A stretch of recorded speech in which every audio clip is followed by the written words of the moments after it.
नमस्कार दोस्तों, आप सभी का हमारे यूट्यूब चैनल डायमंड अकेडमी 245 पर स्वागत है। आज हम पढ़ने वाले हैं एनसीईआरटी का 8वां चैप्टर और बाकी 60 टॉपिक हम लोग पढ़ चुके हैं। इसका वीडियो आपको प्लेलिस्ट में मिल जाएगा।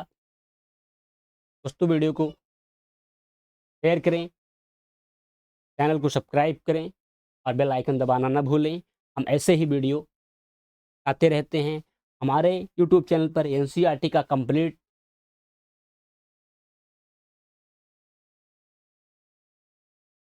सेशन होगा और अभी चल रहा है। आज का हमारा टॉपिक है खुशहाल गांव और समृद्ध शहर। लोहे के औजार और खेत। पहली हेडिंग है लोहे का प्रयोग आज एक आम बात है। लोहे की चीजें हमारी रोजमर्रा की जिंदगी का हिस्सा बन गई। इस उपमहाद्वीप में लोहे का प्रयोग लगभग 300 साल पहले शुरू हुआ। दोस्तों, ये पूछा जा सकता है यूपीएससी में, लोहे का प्रयोग कितने साल पहले शुरू हुआ था? तो 300 साल पहले शुरू हुआ। महापाषाण कब्रों में लोहे के औजार और हथियार बड़ी संख्या में मिले हैं। इनके बारे में हम लोग अध्याय 4 में पढ़ेंगे। करीब 2500 वर्ष पहले लोहे के औजार के बढ़ते उपयोग का प्रमाण मिलता है। इनमें जंगलों को साफ करने के लिए कुल्हाड़ियाँ, जुताई के लिए हलों या फाल शामिल हैं। अध्याय 5 में हम लोग पढ़ेंगे लोहे के फाल के इस्तेमाल कृषि उत्पादन बढ़ गया। जो लोहे के दोस्तों औजार जब आए, कृषि में बढ़ोतरी हुई, उन्नत हुई।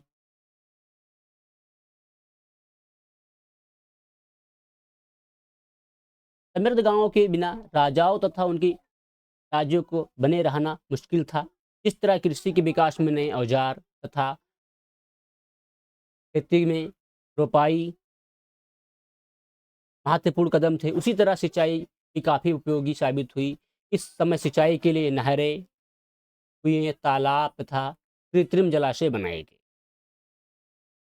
दोस्तों, इसमें मेन जो है, एक तो लोहे के औजार आए जिससे हमारी कृषि में उन्नति हुई। दूसरी बात, सिंचाई और कुएं तथा कृत्रिम जलाशय बनाए गए। इससे हमारी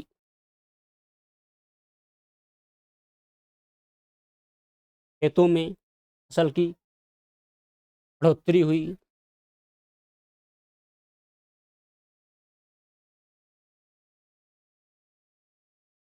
लोगों द्वारा परिश्रम किया गया, किसानों को लाभ मिला क्योंकि उत्पादन की निश्चित घटी कर अदा करने के लिए किसानों को उत्पादन बढ़ाना। राजाओं ने सिंचाई की योजना और धन धन खर्च किया। राजाओं ने जलाशय बनवाए, सिंचाई के लिए नहरें खुदवाई, आदि निर्माण किए और राजा लोग किसानों से कर लेते थे। और राजा को किले बनवाने के लिए कर लेना जरूरी था क्योंकि राजा को धन चाहिए। गांव में कौन रहते थे? इस उपमहाद्वीप के दक्षिण तथा उत्तरी हिस्सों के अधिकांश गांवों में कम से कम 3 तरह के लोग रहते थे। तमिल क्षेत्र में बड़े भूस्वामियों को गलेल्ला, साधारण हलवाहों को उड़वार और भूमिहीन मजदूर दास, कड़ैसियार और आदिमई कहलाते थे। देश के उत्तरी हिस्से में गांव का प्रधान व्यक्ति ग्राम भोजक कहलाता। दोस्तों, एक पूछा जा सकता है, गांव का जो प्रधान व्यक्ति होता तो क्या कहलाता है? ग्राम भोजक। था। अक्सर एक ही परिवार के लोग इस पद पर कई पीढ़ियों तक बने रहते। दोस्तों, होता क्या था, अगर कोई लड़का अगर किसी के परिवार का कोई प्रधान है तो उसका लड़का प्रधान होगा, उसका पोता प्रधान होगा, ऐसे ही कई पीढ़ी तक चलता रहता था। यानी कि यह पद आनुवांशिक था। ग्राम भोजक के पद पर आमतौर पर गांव का सबसे बड़ा भूस्वामी होता था। साधारणतया इनकी जमीन पर इनके दास और मजदूर काम करते थे। इसके अतिरिक्त प्रभावशाली होने के कारण प्रायः राजा भी कर वसूलने का काम इन्हें ही सौंप देते थे। ये न्यायाधीश और कभी कभी पुलिस का भी काम करते थे। दोस्तों, ये जो ग्राम भोजक होते थे, ये राजा का कर वसूलने का काम करते थे और ये कभी कभी न्यायाधीश और पुलिस का भी काम करते। ग्राम भोजक के अलावा अन्य स्वतंत्र कृषक भी होते थे जिन्हें गृहपति कहते थे। इनमें ज्यादातर छोटे किसान होते थे। इसके अतिरिक्त कुछ ऐसे स्त्री पुरुष थे जिनके पास अपनी जमीन नहीं होती। इनमें दास कर्मकार आते थे जिन्हें दूसरों की जमीन पर काम करके अपनी जीविका चलानी पड़ती। दोस्तों होता क्या था, इनके पास खुद की ज़मीन नहीं थी, ये दूसरों की खेती पर काम करते थे और इनको कुछ जीविका चलाने के लिए पैसे या अन्न मिलता था, जिससे अपनी ये लोग जीविका चलाते थे। अधिकांश गाँव में लुहार, गाँव में कौन रहते थे? तो अधिकांश गाँव में लुहार, कुम्हार, बढ़ई तथा बुनकर जैसे कुछ शिल्पकार होते थे।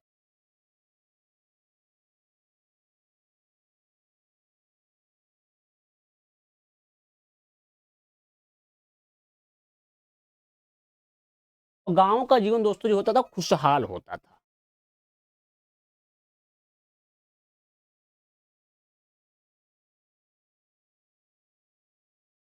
अब इनमें दोस्तों होता क्या था, जो गाँव के लोग थे, औजार बनाते थे, जो लोहार थे गाँव में, तो औजार बनाने का काम करते थे। औजार बनाने का काम करते थे, काम करते थे। दोस्तों ये लिख सकते हैं, सबसे इम्पोर्टेंट चीज़ है। कुम्हार, दोस्तों जो कुम्हार होते थे क्या करते थे? बर्तन बनाने का काम करते थे। कुम्हार बर्तन बनाने का कार्य करते थे, बनाने का कार्य करते थे। बढ़ई लकड़ी का काम करते थे। खटिया चारपाई है, तख़्त है, कुर्सी है।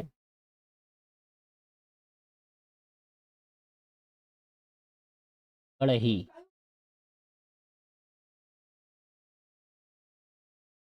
बढ़ई लकड़ी बनाने का काम, लकड़ी बनाने का कार्य। दोस्तों लिखते जाइए, चारपाई,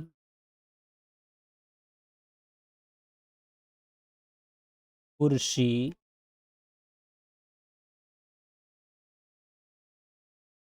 फर्नीचर का सारा कार्य ये लोग करते थे।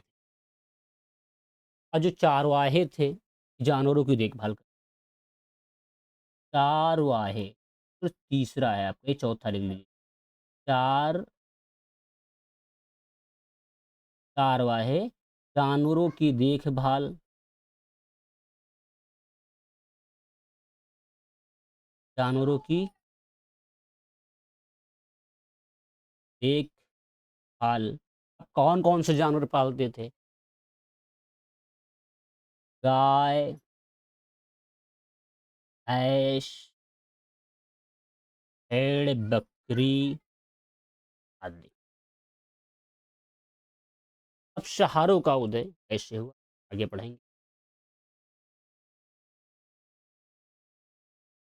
ग्राम भोजक के अलावा अन्य स्वतंत्र कृषक भी होते थे, जिन्हें गरापत कहा जाता था कहते थे। इनमें ज़्यादातर छोटे किसान होते थे। इनमें इसके अतिरिक्त कुछ ऐसे स्त्री पुरुष थे जिनके पास अपनी ज़मीन नहीं थी। इन्हें दास, दासी, कर्मकार आदि आते थे, जिन्हें दूसरों की ज़मीन पर काम करके अभी की अपनी जीविका चलाना पड़ता था। अधिकांश गाँव में लुहार, कुम्हार, बढ़ई तथा बुनकर जैसे लोग ये शिल्पकार होते। दोस्तों जो बुनकर थे, तो कपड़े बीनने का काम। ये भी दोस्तों एक 5वां टॉपिक, इसको लिख लीजिए। बुनकर थे क्या करते? कपड़े बीनने का काम करते। जाड़े के कपड़े, गर्मी के कपड़े आदि। प्राचीनतम तमिल रचनाएँ।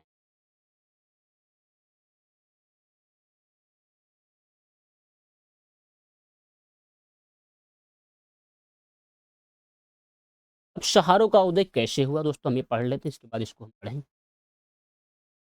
तो इसको हम पढ़ ही लेते हैं। तमिल की प्राचीनतम रचनाओं को संगम साहित्य कहते हैं। दोस्तों बहुत इंपॉर्टेंट है, यूपीएससी में कई बार पूछा जा सकता है। तमिल की प्राचीनतम रचनाओं को क्या कहते हैं? तो संगम साहित्य। प्राची तमिल की प्राचीनतम रचनाओं को संगम साहित्य कहते हैं। इनकी रचना करीब कितने साल पहले हुई थी? तो 2300 साल पहले की गई। दोस्तों ये बहुत ज़रूरी है। इन्हें संगम इसलिए कहा जाता है क्योंकि मदुरई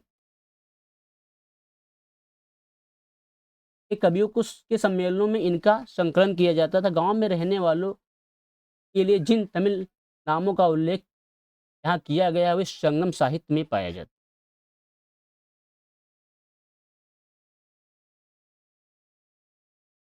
अब दोस्तों हम शहरों के बारे में पढ़ लेते हैं। शहरों का उदय कैसे हुआ? शहरों का उदय कैसे हुआ? शहर समृद्ध कैसे बने, शक्तिशाली कैसे बने? शहरों का उदय।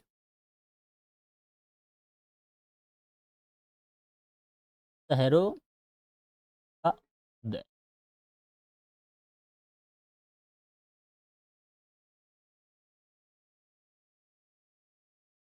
और समृद्ध शहर भी हो सकते हैं। शहरों का उदय कैसे हुआ और शहर समृद्ध कैसे बने? शहर समृद्ध कैसे बने? शहर, एक मिनट दोस्तों मैं मिटाकर लिख देता हूँ।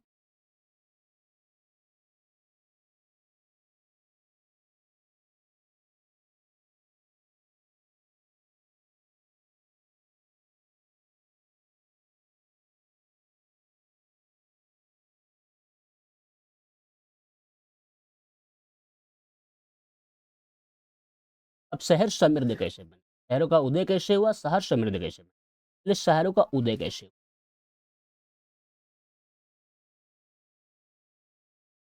व्यापार से दोस्तों शहरों का उदय हुआ या शहरों का विकास हुआ। व्यापार से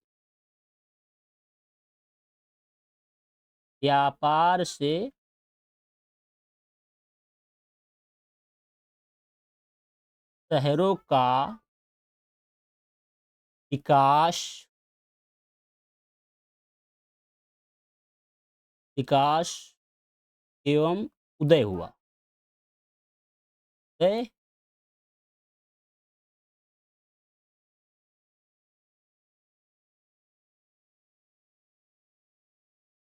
अब शहरों में कौन रहते थे?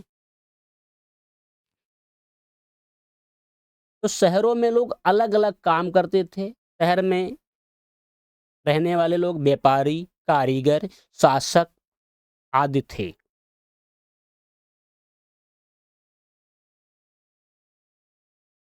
शहर में ज्यादातर व्यापारी, शासक, कारीगर आदि रहते थे।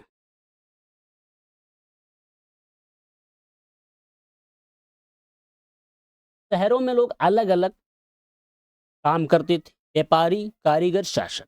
शहरों की विशेषताएं, यहाँ पर क्या होते थे? बाजार होते थे। शहरों में क्या होते थे? बाजार होते थे। बाजार होते थे। दूर दूर से यहाँ पर व्यापारी आते थे। यहाँ पर दूर दूर से व्यापारी आते थे। सिक्कों का प्रयोग होने लगा।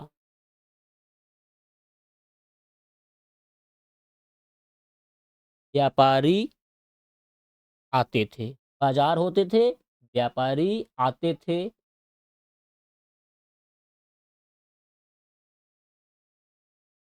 सिक्कों का प्रयोग होने लगा था। यहाँ पे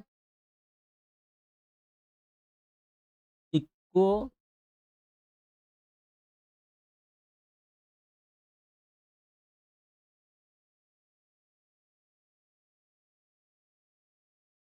का प्रयोग होने लगा था। होने लगा था।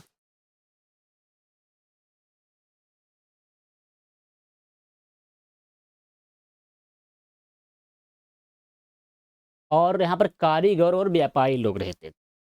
कारीगरों का क्या काम करता भाई? जैसे बढ़ई हो गया, तो बढ़ई होते थे, वो लकड़ी फर्नीचर का कार्य करते थे। जो कुम्हार थे वो बर्तन बनाने के काम करते थे। जो लुहार थे तो औजार बनाने के काम करते। औजार में कृषि के औजार, जैसे कटाई करने के लिए, लकड़ी साफ करने कुल्हाड़ी, हंसिया आदि लोग बनाते थे।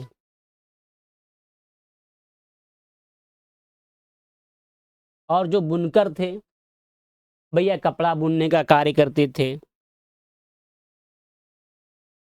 कुछ सोनार थे, ये भी कारीगर के अंडर में आते थे। सोनार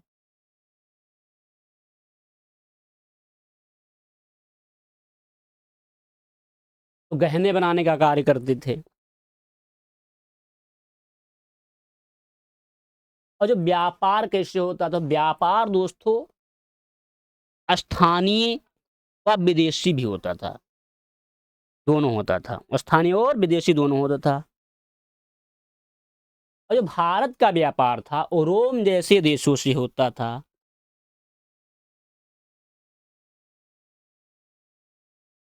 और जो समुद्र के किनारे बसे शहर होते थे तो बंदरगाह शहर कहलाते थे। यहाँ से माल जहाजों द्वारा भेजा जाता था। उदाहरण जैसे मदुरई, कावेरीपट्टनम। अब इसमें दोस्तों जो शासन थे या राजा थे उनका कार्य क्या था? कर लेने का कार्य था। कर कैसे लेता जा? राजा और शासक कर लेते थे। कर अनाज, वस्तुओं या सिक्कों में दिया जाता था। इससे शहरों और सड़कों का विकास होता था, जैसे आजकल होता है। गांव और शहरों का काफी संबंध था। गांव गांव भोजन और कच्चा माल देते थे। जो गांव के लोग थे तो भोजन के लिए कच्चा माल, गेहूं, चावल, जौ इत्यादि ये लोग शहरों में देते थे। और शहर में जो लोग रहते थे ये अन्य वस्तुएं बनाते थे, जैसे कपड़ा, फसल के औजार, काटने छीलने आदि के औजार। जो बढ़ई होते थे फर्नीचर का कार्य करते थे। और लुहार थे जो हथौड़ी, कुल्हाड़ी, हंसिया आदि बनाने का काम करते थे। लेकिन शहर और गांव एक दूसरे पर दोनों निर्भर थे। गांव जो था कृषि आधारित था और जो शहर था वो व्यापार और कारीगर पर आधारित था। अधिकतर जो उत्पादन था शहरों में होता था। शहरों का विकास इसी पे होता था। फिर हम लोग पढ़ेंगे आगे।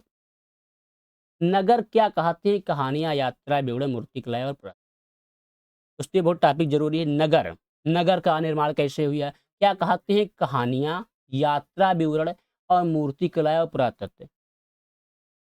तो हमने जातकों के बारे में पढ़ा है। ये कहानियां जो आम लोगों से प्रचलित थी, बौद्ध भिक्षुओं ने इनका संकलन किया। यहाँ एक जातक कथा दी गई है जिसमें यह बताया गया है कि एक निर्धन किस तरह धीरे धीरे धनी बन जाता है। तो इसको हम पढ़ते हैं। एक शहर में एक गरीब युवक रहता था। एक शहर में एक गरीब युवक रहता था। उसको उसके पास एक मरे चूहे के अलावा कुछ नहीं था। उसने उस चूहे को एक सिक्के में एक भोजनालय वाले की बिल्ली के लिए बेच दिया। बिल्ली के लिए बेच दिया। फिर एक दिन बड़ी जोर की आंधी आई। राजा बगीचा टूटी टहनियों और पत्तों से भर गया। जो राजा का बगीचा था वो टूटी टहनियों और पत्तों से भर गया। उनका माली इसे साफ करने की बात से परेशान हो उठा। युवक ने माली से कहा कि अगर लकड़ियां और पत्ते माली से साफ करने की बात से परेशान हो उठा। युवक ने माली से कहा अगर लकड़ियां और पत्ते मिल जाएं तो वह बगीचे की सफाई कर सकता है। माली तुरंत मान गया। युवक ने पास खेल रहे बच्चों को यह कहा दिया कि इकट्ठा कर लिया कि प्रत्येक टहनी और पत्ते के बदले मैं उन्हें एक मिठाई मिलेगी। देखते देखते उन्होंने बगीचे से एक एक तिनका चुन कर गेट के पास इकट्ठा कर दिया। तभी उधर से राजा का कुम्हार बर्तनों को पकाने के लिए ईंधन की तलाश में गुजरा। उसने पूरे ढेर को खरीद लिया। इस तरह युवक के पास कुछ और पैसे हो गए। अब युवक ने एक योजना बनाई। एक बड़े बर्तन में पानी भरकर वह नगर के द्वार पर बैठ गया और वहां उसने घास काटने वाले 500 लोगों को पानी पिलाया। खुश होकर उन लोगों ने कहा तुमने हमारे लिए इतना अच्छा काम किया है, बताओ हम तुम्हारे लिए क्या कर सकते हैं। उसने कहा मैं आपको यह तब बताऊंगा जब मुझे आपकी सहायता की ज़रूरत होगी। इसके बाद उसने एक व्यापारी से दोस्ती की। एक दिन उस व्यापारी ने बताया कल एक घोड़े का व्यापारी 500 घोड़े के साथ शहर में आ रहा है। यह सुनकर उस युवक ने घास काटने वाले के पास जाकर कहा कृपया तुम सब एक घास का गट्ठर मुझे दे दो और अपनी घास तब तक मत बेचो जब तक मेरी न बिक जाए। उन्होंने उसे घासों के 500 गट्ठर दे दिए। जब घोड़े के व्यापारी को कहीं भी घास ना मिली तो उसने उस युवक को के पास 1000 सिक्के में घास खरीद ली। दोस्तों हुआ क्या इस कहानी में, उसके पास पैसे नहीं थे एक मरे चूहा के सिवा। धीरे धीरे उसने चूहे को मतलब एक चूहे को मरे बिल्ली के भोजन के रूप में दे दिया। उसके पास कुछ पैसे हुए, फिर उसने बाग सफाई से पैसे इकट्ठे किए। धीरे धीरे वो पानी लेकर बैठ गया तो सहायक के रूप में घास मिली, घास से उसने भी पैसे इकट्ठा कर। इसमें यही है कि सब चतुराई से पैसे भी कमाया जा सकता है।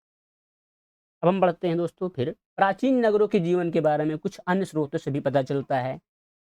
हर गांव या फिर जंगलों के जीवन से बड़ी घटनाओं को मूर्तिकार कलात्मक ढंग से उकेरते थे।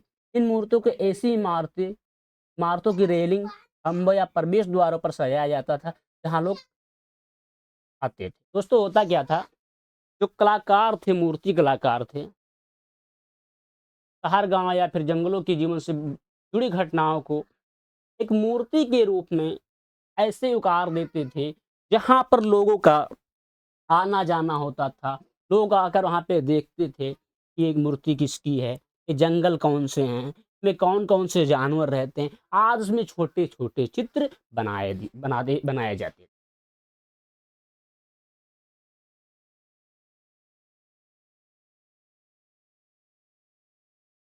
सांची की मूर्ति कला, यहाँ मध्य प्रदेश स्थित सांची के स्तूप की मूर्ति कला का नमूना है। इसमें शहर के जीवन का एक दृश्य है। अध्याय 11 में हम लोग सांची के बारे में पढ़ेंगे। इन दीवारों को देखो, क्या वे ईंट की बनी हैं या फिर लकड़ी की, पत्थर से या इसकी रेलिंग लकड़ी की बनी है। इन इमारतें में छतों का वर्णन करो।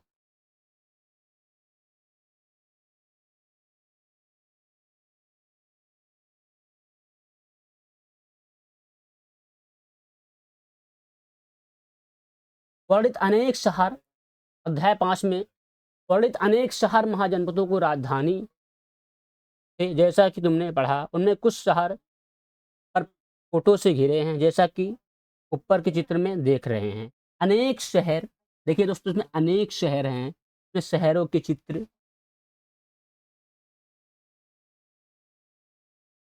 अनेक शहरों के वलयकूप मिले हैं। वलयकूप गुसलखाने, नाली, कूड़ेदान के लिए प्रयुक्त होते थे। प्रायः ये वलकूप लोगों के घरों में होते थे। महलों, बाजारों, आम घरों के अवशेष बहुत कम मिले हैं। संभवतः लकड़ी, मिट्टी व कच्ची ईंटों या छप्पर से बने होने के कारण ये ज्यादा समय तक टिक नहीं पाए। भविष्य में पुरातत्वविद इनकी खोज कर सकते हैं। प्राचीन शहरों के बारे में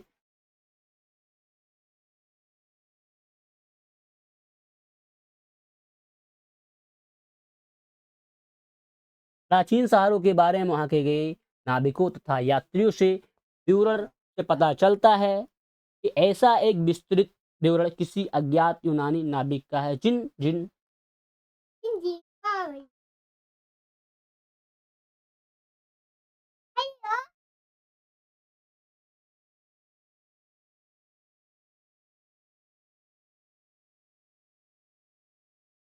कथनों पर वहाँ गया, उन सभी के बारे में उसने लिखा।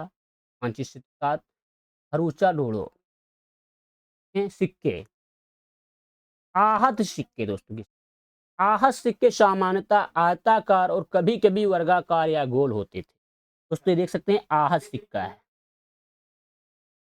आहत सिक्के सामान्यतः आयताकार और कभी कभी वर्गाकार या गोल होते थे। ये धात की चादर को काटकर फिर धात की चपटे गोलिकाओं से बनाए जाते थे। इन सिक्कों पर कुछ लिखा हुआ नहीं था, बल्कि इन पर कुछ चिन्ह ठप्पे बनाए जाते थे, इसलिए आहत सिक्के कहलाए।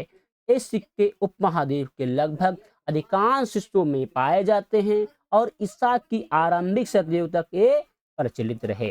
दोस्तों ये यूपीएससी में पूछ सकता है कि आहत सिक्के किसे कहते हैं, इनका आकार कैसा होता है और ये कितने सौ साल पहले चले। दोस्तों आप लिख सकते हैं, सबसे पुराने आहत सिक्के थे जो करीब 500 साल चले। इसका चित्र नीचे दिया गया है। चांदी या सोने के सिक्कों पर विभिन्न आकृतियों के आहत कर बनाए जाते थे। दोस्तों जो आहत सिक्के होते थे किसके बने होते थे? तो चांदी और सोने के। आहत सिक्के किसके बने होते थे? चांदी और सोने के। ठीक है, आगे बढ़ते हैं हम लोग। नगर अनेक गतिविधियों के केंद्र। दोस्तों बहुत इंपॉर्टेंट है। अक्सर नगर कई कारणों से महत्वपूर्ण हो जाते थे। उदाहरण के लिए मथुरा।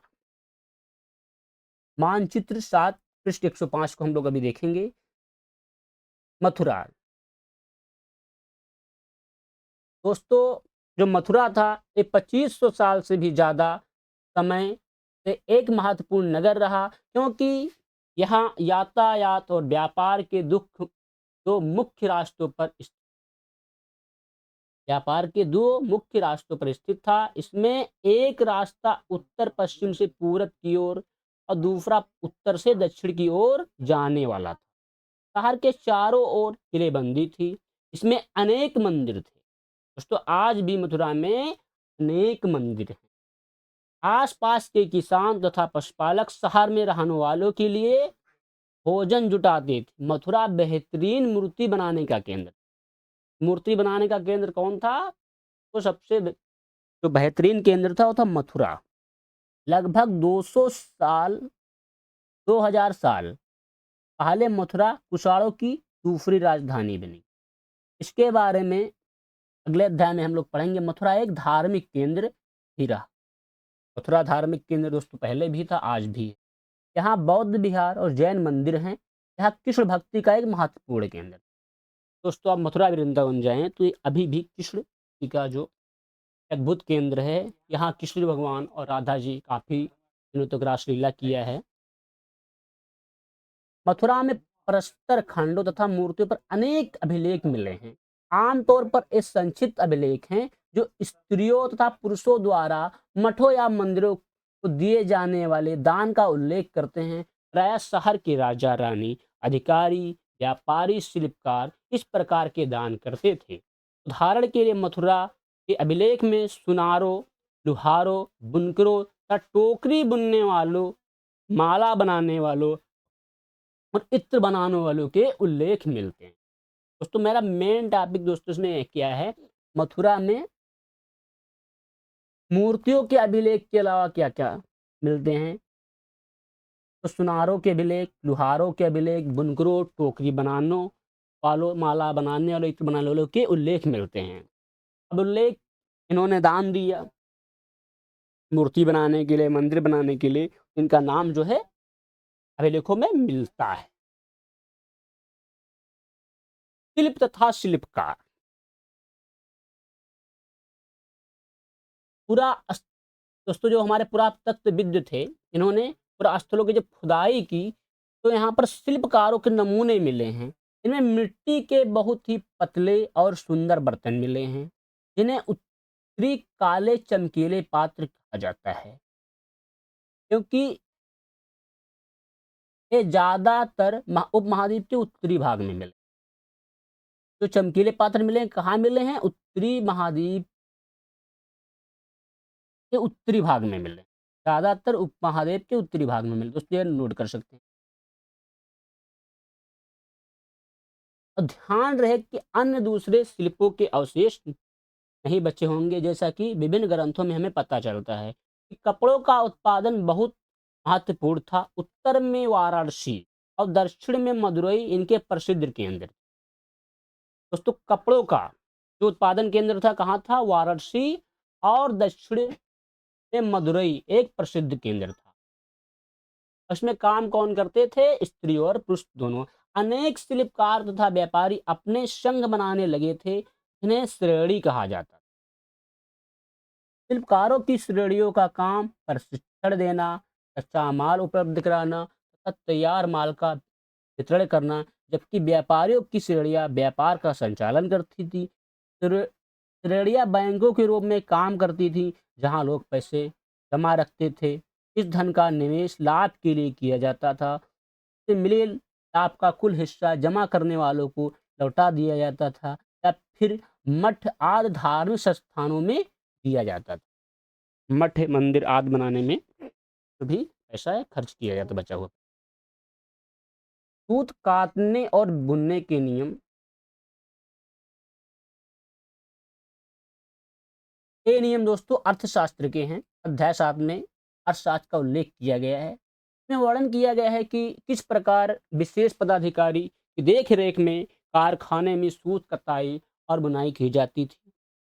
ऊन पेड़ों की ऊन, पेड़ों की छाल, कपास, पटुआ तथा सन को तैयार करने के काम में विधवाओं, सक्षम अक्षम महिलाओं, भिक्षुणी, वृद्ध वेश्याओं, राजा की अवकाश प्राप्त दासियों, सेविकाओं और अवकाश प्राप्त देवदासियों को लगाया जा सकता था। इन्हें काम के और गुणवत्ता के अनुसार परिश्रम देना चाहिए। जिन महिलाओं को बाहर निकलने की अनुमति नहीं थी, वे अपनी दासियों को भिजवाकर कच्चे माल को मंगवा सकती थीं और फिर तैयार माल उन्हें भिजवा सकती थीं। और औरतें जो कारखाने तक जा सकती हैं, उन्हें अपना माल कारखाने तक ले जाना पड़ता था, जहाँ उन्हें पारिश्रमिक मिलता था। इस समय माल को अच्छी तरह जाँचने के लिए रोशनी आती थी। अगर निरीक्षक उस औरत की तरफ देखता है या इधर-उधर की बातें करता है, तो उसे सज़ा मिलनी चाहिए। अगर औरत ने अपना काम पूरा नहीं किया, तो उसे जुर्माना देना होगा। इसके लिए उसका अंगूठा भी काटा जा सकता है। दोस्तों होता क्या था, वहाँ पर एक नियम था राजा का कि अगर कोई स्त्री जा रही है, उस काम के बदले स्त्री से बात करता है या इधर-उधर की बातें करता है, काम नहीं करता है, उसको सज़ा मिलती थी। सज़ा के रूप में उसका अंगूठा भी काटा जा सकता था। सूक्ष्म निरीक्षण अरिकामेडो मानचित्र 7 में है। अरिकामेडो उद्देश्यरी पृष्ठ 88 में रोम के बारे में दी जानकारी की हम पढ़ेंगे। लगभग 2200 से 1900 साल पहले अरिकामेडो एक पत्तन था, जहाँ दूर-दूर से आए जहाज़ों से सामान उतारे जाते थे। यहाँ ईंटों से बना एक ढांचा मिला है, जो संभवतः गोदाम रहा हो। यहाँ भूमध्य सागरीय क्षेत्र के एम्फोरा जैसे पात्र मिले हैं। इनमें शराब या तेल जैसे तरल पदार्थ रखे जा सकते थे। इनमें दोनों तरफ से पकड़ने के लिए हत्थे लगे हैं। साथ ही यहाँ एयरटाइन जैसे मुहर लगे हैं। लाल चमकदार बर्तन मिले हैं। इटली के एक शहर के नाम पर एयरटाइन पात्र के नाम से जाना जाता है। इसे मुहर लगे कांचे पर गीली चिकनी मिट्टी को दबाकर बनाया जाता था। कुछ ऐसे बर्तन भी मिले हैं जिनका डिजाइन रोम का था, किंतु यहीं बनाए जाते थे। यहाँ रोमन लैंप, शीशे के बर्तन, रत्न भी मिले हैं। साथ ही छोटे-छोटे कुंड मिले हैं, जो संभवतः कपड़ों की रंगाई के पात्र रहे होंगे। यहाँ पर शीशे और अर्ध बहुमूल्य पत्थरों से मणके बनाने के पर्याप्त साक्ष्य मिले। अभिलेखित मिट्टी के बर्तन, कई बर्तनों पर ब्रह्मा ब्रह ब्राह्मी लिपि में अभिलेख मिले हैं। प्रारंभ में तमिल भाषा के लिए इसी लिपि का प्रयोग किया जाता था, इसलिए इन्हें तमिल ब्राह्मी अभिलेख भी कहा जाता है। दोस्तों देख सकते हैं पत्थर पर ब्राह्मी लिपि में लिखा हुआ।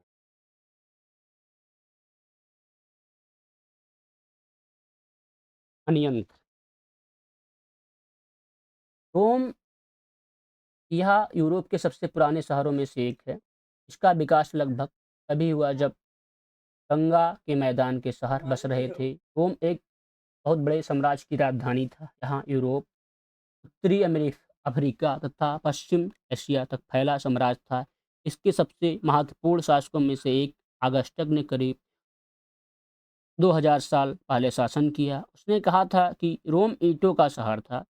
रोम किसका शहर था दोस्तों? ईंटों का। इसे मैंने संगमरमर का बनवाया। ऑगस्टस और उसके बाद के शासकों ने कई मंदिर, महल बनवाए। ऑगस्टस ने बड़े-बड़े रंगमंडल, एम्फीथिएटर बनवाए, में चारों तरफ दर्शकों के बैठने की सीढ़ीनुमा जगह होती थी। यहाँ लोग विभिन्न प्रकार के कार्यक्रम देख सकते थे। उन्होंने स्नानागार भी बनवाए, जहाँ स्त्रियों तथा पुरुषों के लिए अलग-अलग समय निर्धारित थे। यहाँ लोग एक दूसरे से मिलते थे और आराम करते थे। बड़े-बड़े जलवाही सेत एक्वाडक्ट के ज़रिए शहर के स्नानागारों, फव्वारों तथा गुसलखानों के लिए पानी लाया जाता था।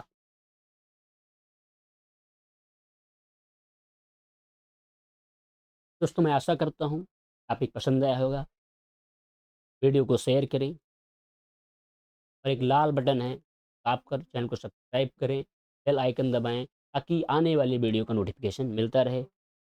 आज के लिए इतना ही, फिर मिलेंगे अगली वीडियो में। जय हिंद।